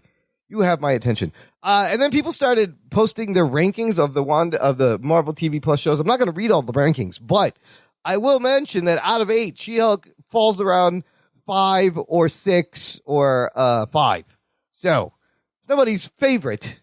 And Falcon and Winter Soldier is always at the bottom too. So a lot of people share the same. I think that show, I kind of want to rewatch it because I feel like there's some dope shit in there that like, there's a couple cool action scenes. Yeah. But it does, I don't know why. I don't know why it lands on the bottom of a lot of people's lists. Anyways, let's finish up with some what are we watching? More spoiler alert here. Spoiler alert. Because some of the shows we've been watching have ended. Some shows are still continuing, like Andor. We are in the middle. Episode 6 just aired. It was the heist. Ruggs, you said you are not caught up on this? No, wait. So the heist happens. The heist happened. And they have they get away. Yes, it actually goes. And the dude gets hit with the. Yes, you watched it. With the debris, and he dies. Yes, the kid. Yeah, the kid who was like giving him the codes and shit. Yeah, the coordinates. Yeah. The thing slams into him. Yeah, you know what? You did watch it, and I really thought I was really pleased with this heist. It was tense. It was exciting, and I was like, "Holy shit!" They pulled it off. You knew not everybody was going to make it out of there alive, and only 2 of them do. Anthony, what'd you think of this? Being the non-Star Wars guy. It was a damn good episode. Right? It was good. It was pretty good. I mean, first off, it was beautifully shot. Yeah. With them going through the storm and there was even a quick shot of the TIE fighters where they're getting like reared up, and the show, what I like about this show and what I dislike about Star Wars in general is that Star Wars always just kind of has this goofy kiddie tone to me. Yeah. Where I just can't take anything seriously because it's not even jokes. It's just like happy-go-lucky type shit. You're right. Whereas this tone of this show is just, it treats everything very seriously and it's filmed very well. And there's there's funny stuff, but it's funny because of just how the characters are. It's not trying to be funny.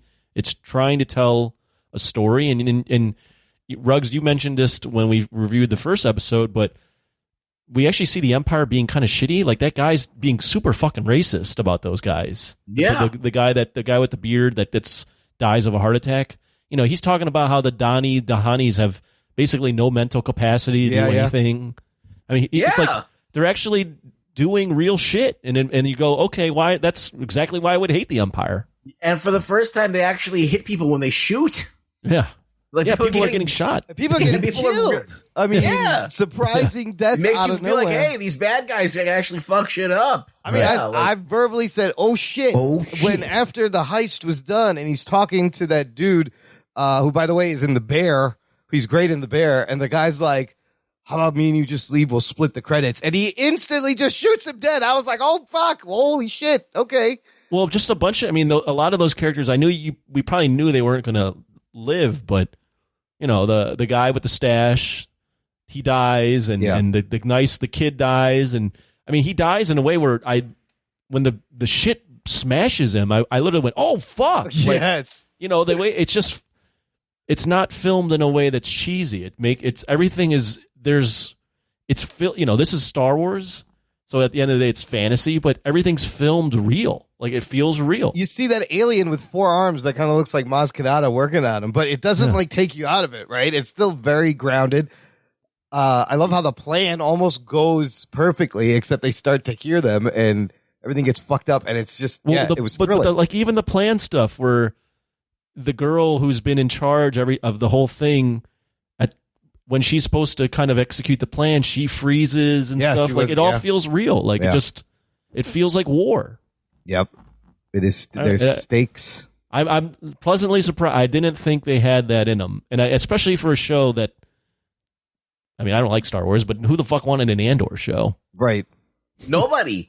But that's the thing. I don't think it's Andor, the character, that we're drawn to. It's the tone. That's everything. And it's how well it's executed, and it's well directed, and the sound design's great. And there is this heist that could be any heist movie. It could really be any space heist movie, and it would work. So the fact that in Star Wars it's just a skin that they put on this. Yeah, you're right. That's a good point. So when you have a good heist, it's a good heist. When you got shady characters you can't trust that are in the gray area, there's no like good versus evil. There's there's definitely evil here, but like there's definitely gray characters. There's definitely characters who have done shit that are willing to stab people in the back. And well, on that gray note too, like that guy that's being super racist, right? But he's got a family. And then you got the heroes putting guns to their son. So it's like everyone's acting no one's just completely good or bad. Like everyone's acting in different ways as an ends to a means. But I mean, you've got a kid with a fucking gun to his head and being tied up. And that's the son of the guy that you're supposed to hate.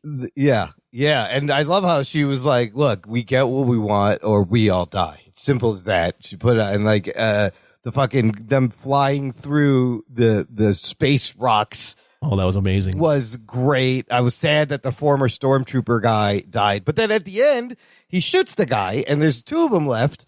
And then where does it leave us? He's about to take off. He's like, I'm taking the ship. We'll split this, and she gives him the kid's manifesto. So at this point, Cassian, he's still a thief. He's still looking out for himself. And I think maybe now there's a time jump. Now that this arc's over. He reads the manifesto and then he gets into it. And then I even love the last shot of Luthern just hearing it on the news and just laughing. Like he doesn't know what happens, but he knows they did it. And everybody was evacuating. I guess the news got around real quick that there was a big attack. But fuck, I was on the edge of my seat. Like that was fucking great. Yeah, it's pretty badass. They did a really good job. That's one of the best episodes Star Wars has ever done. Yeah, we're only halfway through the season. It kind of shows too, as a non-Star Wars fan, as I always say, as long as it's a good story, because Mandalorian is kind of goofy, but this is like completely different tone than that. But as long as they have a good story, they can do things. It's just when they greenlight shit before they even have any sort of story, like fucking Boba Fett, that's when you run into shit. Yeah. I'm going to make an allegory. It's basically, like there's a time when a comedian is really funny. Like they're hitting into something and they connect to the audience, but then they get older and they get out of touch, but then they just show up and they do their jokes and they're not funny anymore, but people still show up to see them. Yeah. That's what Star Wars is. Right. It's like people are showing up to see the comedian of that time and like when they were fucking hitting it. Not like that's what's going on. People are they're showing up to see these things. Like this property. They're not showing up to see what's actually happening. And Andor kind of like, it throws all that away because it's like, the guy's not interested in telling a Star Wars story. Yeah. He's interested in telling a heist story. Yeah. And, and that works. It's that simple. If you revolve something around a story that, like, there's no like, there's no like, who's this or no mystery. It's just like, are they going to do it? Is it going to happen? What's going to happen next? That's it. Yeah, that's how you feel when you're watching. Does he make it out of this? Yeah, who's going to survive? That's it. And I love that moment where the guy's like, aren't you thankful for this? And he goes, do I look thankful to you? He just walks away. Great character. Diego Luna's doing a good job. That was fantastic. Kind of on the level of, let's talk about the next TV show. Maybe getting there. House of Dragon. We are on episode 9. More spoiler alerts. Spoiler alert. The penultimate of the season. So next week we will review the finale and Black Adam. Strap in for that one. Holy shit, another great episode. Who wants to start this one? We got fetishes, we got family, we got fire, we got dragons. Oh my god, we got that weirdo who's fucking Lyris foot fetish. loves to jerk off to Allison's feet, and it looks. And she's again. She does let I guess. No, this is an agreement. There appears to be an agreement they've had. Yeah, there's like an agreement that they've done it before. I don't think that was the first time that's happened. Well, she was doing it. She was taking her socks off. Yeah, I was like, what is happening? Is he jerking off? What the fuck? That was crazy. But aside, the rules is I can't see you do it. I gotta be facing away from you. But aside from that, Anthony, how do you feel about they crowned a new king, this little fucking spoiled brat who doesn't even want it, and a lot of the episode was them looking for Aegon. Yeah, I thought this was another damn good episode. I liked how then now the kind of the high towers were kind of fighting each other. Yes, now there's infighting there. And Aegon doesn't want. I thought Aegon not wanting it is a nice little twist. I don't like that. That as I said last week, I don't like that this is all spurred because of Alicent misunderstanding. But that being said, this is still fun. Yeah, there is a really weird incongruent thing happening. I don't want to see why they're just buying it. Like, come on, because come on. Okay, so the night before this happens, the king makes a point to interrupt the thing. Yeah. Make sure his daughter's got the throne. Yes. Then has a dinner and says, I want everyone to put this past it. This was what I want to do. This is done. And no one questions it. Like, those two gigantic efforts, like, he had to get out of bed and fucking crawl his way to the throne to fucking save his daughter. And then he's going to throw it all that way that night. Like, he's like, oh, I made a mistake. And not everyone's buying it, as we saw. And right at the beginning, they're at the council, the treasury guy's like, I don't buy this. And Sir Criston Cole just smashes his head on the table and kills him right there. I think it would have. I think it would have been better. They already kind of planted the seeds in this episode, but I think they would have been better if they would have written a way where Alicent is forced into crowning Aegon, because they even allude to it in the council meeting. They go, she's surprised when she finds out that the court has already been planning this behind her back. Yeah, I think that would have been the better. Just go on that angle that they've always been wanting to do this because of the good of the realm, and she just kind of gets coerced into having to do it. But that being said, still a fucking great episode. Aegon not wanting it and then getting on the throne and being like, I kind of like this, and Aemond thinking he deserves it, and fucking Rhaena and the dragon, and there's so many. Their chess pieces are all in place, and yes, I fucking can't wait to see the Dance of Dragons. I don't know why she didn't take them all out. She could have taken them all out. Okay, that was an amazing moment. You have Rhaenys trying to escape, and she sees where she's trying to get to the dragon pit, and she sees where the crowd has taken her, and she's like, "This is gonna work."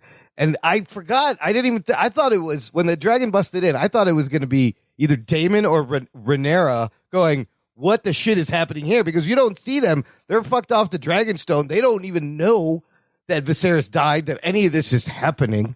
That was interesting. I also thought it was interesting. The crowd is really happy with Aegon. So they probably would not have liked it if Rhaenyra took the throne. I think King's Landing would have revolted because they clearly they loved this young boy king taking the fucking crown.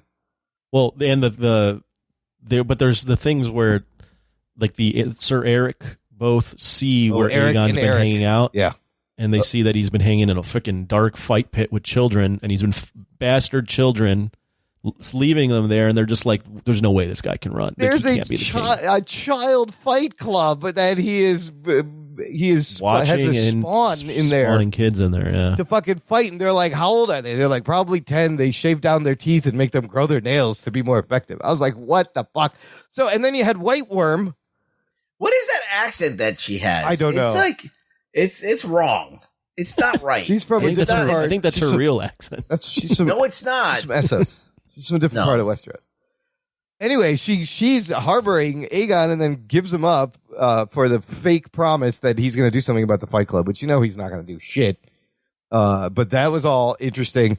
Yes, and the dragon comes in, and that moment I was like, "Oh, she's gonna fucking Dracarys them," and they were bracing themselves for that. And so, what was the message she was giving there? Don't fuck with me. Well, yeah, that, and she's gonna fucking go tell. Oh yeah, like she's gonna go this tell. isn't gonna go peacefully. Like Right. you're not gonna. I'm not. You don't have my support. I think she doesn't Dracarys them because I think she respects Alicent in a way. Yeah. And Alicent, you notice she stands in front of her son. Yeah. And shields him from it. Yeah. Like, even though that's not going to do anything, Yeah.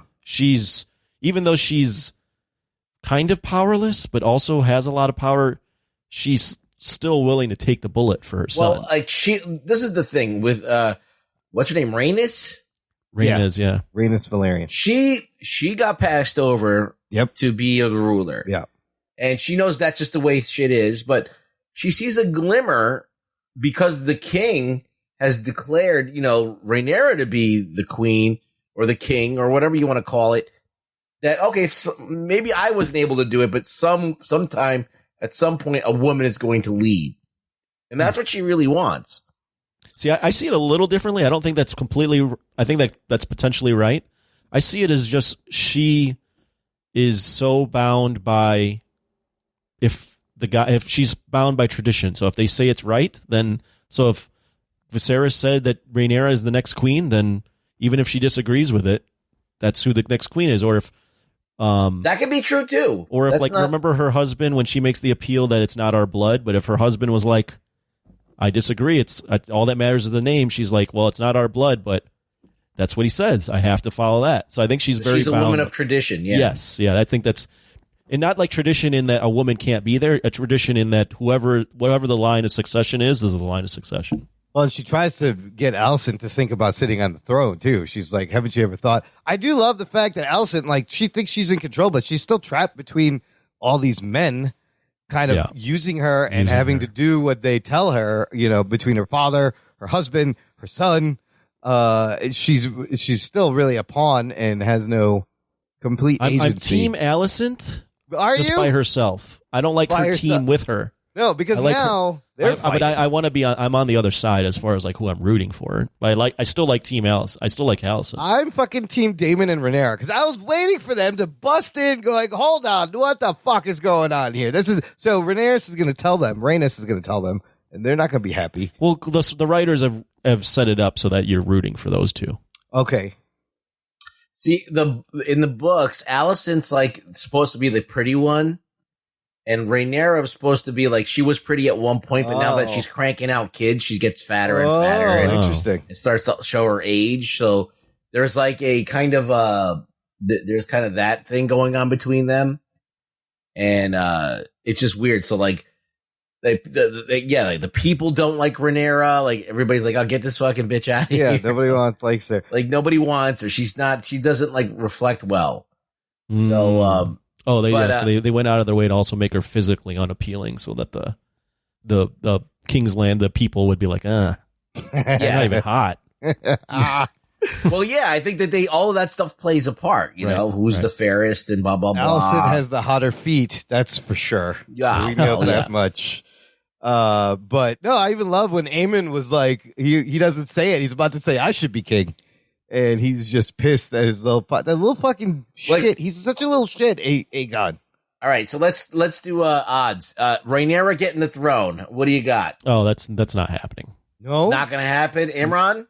I mean, she would have to burn I'm not them saying down. I'm not saying that from knowing anything. I'm just saying it how it's playing out. She would have to kill them. She would have to burn down Alicent and innocent kids and Otto Hightower. I don't know. No chance. I don't think there's any chance. I don't think there's any chance. Not even because of that. I think it's just because the people don't want that. No, they like now that Aegon is there's a small segment of people that are loyal to what they proclaim for Viserys, but there's enough people that either don't want it or don't want to rock the boat enough to even do it. It's just Game of Thrones. It's like what's supposed to happen doesn't happen. Well, Daemon is going to do some fucked up shit. Like, I can't wait to see what he pulls out. Well, did you see the preview for the next episode? No. What happens? They didn't show. I mean, it's just literally like it's war. Like Rhaena tells them, and there's a shot of the kids being like, "Send us in," like Rhaenyra's kids. Like, send shit. us in. We'll fucking fight. I think Rhaenyra and Daemon have. I think the bastards are done. Oh, really? Yeah, they might be done. The bastards get wiped out, but we don't need them anymore. Rhaenyra has more if we're dragons. taking context clues from Game of Thrones, I'm not what Joffrey said. Yeah. But you got to imagine the Valerians are gone because we never saw the Valerians in Game of Thrones. That's true. They got probably wiped out in this whole fucking thing. Oh, that's right. Oh, a Driftmark gets fucking burned down? Yeah. Because they're on the What other about side. Corlys? Does he survive? You don't even know if he's dead or alive. Oh, yeah, we don't know. Yeah, we don't. We don't even know if he's back. Right. It's going to be awesome. I can't wait. I think Corlys is going to come back. That's what I said last week. I was like, Corlys Valerian's still alive. There's another season left, obviously, but do you think they stick the landing with this next episode? First of all, I heard there may be like 4 seasons was the plan. Of this. Oh, really? Yeah. Wow. How they've like ran through like 30 years in one season. But in 4 seasons, they're going to get up to Game of Thrones, and it's just going to be like this progressive. Now it's story. the Dance of the Dragon starts, Yeah. which is actually the death of the dragon. So all of the Targaryens die in this. But then the Mad King, when does he? That's not for like hundreds of years, still, right? 180 something years. Yeah, away. Right. So think they got this? You think these writers got the juice? To land so it? far, they have been. I think they've been doing really good. I think they saw what happens with the Game of Thrones season ending, and then they don't want to do that. This story is very small, and very tight. Yeah, it's very tight. Yeah, so it's not sprawling. It's not this sprawling thing. There's not a lot of magic involved yet. It's kind of. It's very much like, okay, you got a couple of dragons in this mix. You got people who hate each other. You got a guy who likes to jerk off the feet, and you got the White Worm. I don't know what her deal is, if she does magic or not. I don't know at this point, but it's very, very small. And if they can that means they can control it better. If it gets unwieldy and they have all these story arcs they got to close and they got to go back and forth and you can't concentrate on the characters you want. Because think about it. This episode, no Rhaenyra, no Daemon, right. No Corlys, none of those guys. Just Rhaenys or whatever. That's it. Yeah. That's all we got from the other side. Yeah. So the other side's going to have to come in guns blazing. So. Yeah, they're juggling all these different things around, and they had the brothers. They were gonna fight. I thought one of them was gonna die, but the twins. Yeah, if you think about it, it has been just 8 episodes of them talking about what's gonna happen when the king dies, who takes the throne when the king dies. Like every episode has been just that, right? There really hasn't been anything else. That's been the through line and the main emphasis of the season, and so they better give us someone's gonna be sitting on that throne by the end of the next episode. Somebody is on the throne already. I think as soon as they get on the throne, they're gonna get killed. Yeah, or that. It's like musical chairs. Yeah, it's definitely. I'm excited. Yeah, like you're like how many episodes in, and you're like, oh, now it's just starting to get really good. Right. But we've already been on a couple of rides already. Yeah, no, they've been nailing it. I can't wait. Next week we'll have Black Adam, House of the Dragon finale. Wow. 2 big things ending. 2 big reviews. All right. Well, this week has basically been the end of a stretch here of just crazy fandom television. You've had Rings of Power. Yep. You've had She-Hulk. You've had House of the Dragon. You had Andor all going at the same time. I mean, those are 4 of the biggest properties. Not the individual shows, but they're representing some of the biggest properties in fandom today. Actually, I mean, it's been heaven for if you love fantasy, sci-fi genre stuff. Like, it's amazing that these things were concurrent. It was almost overwhelming. Kind of crazy. But the timing of this is going to be has been crazy. So, but it's been a lot of fun. By the way, a lot of fun. Yeah. I started Edge Runners. Oh, I just finished Cyberpunk Edge Runners. It's good. I watched the first couple episodes. What'd you think? It's pretty fucking cool, right? It's cool, like the way they are in the game and the little nods to the game. Yeah, very cool. It's violent as fuck and ended up pretty good. So yeah, I didn't realize it was going to be a narrative like that. Yeah, Yeah. I thought it was just going to be like an anthology, but no, it's a fucking it's narrative. the journey of this kid David is pretty fucking awesome that he goes on in this show, Rugs. You will find. So okay, cool. I'm excited about it. Good. All right. That's it for this week. We're out. Rugs, where can the listener find you? Really Rug Boy on Twitter. Follow me. Follow him. There's links in the show description, show notes on our website, jockandnerd.com. But the most important thing you could do is share this episode, listener. Get it out there in the world. Happy geeking out. Thanks for listening to the Jock and Nerd podcast. My name is Imran. My name's Anthony. He's the Jock. He's a nerd. We'll peep you next time. It's fucking awesome. Yeah, that's really good. I really don't give a shit. I'm pumped. Yeah, me too.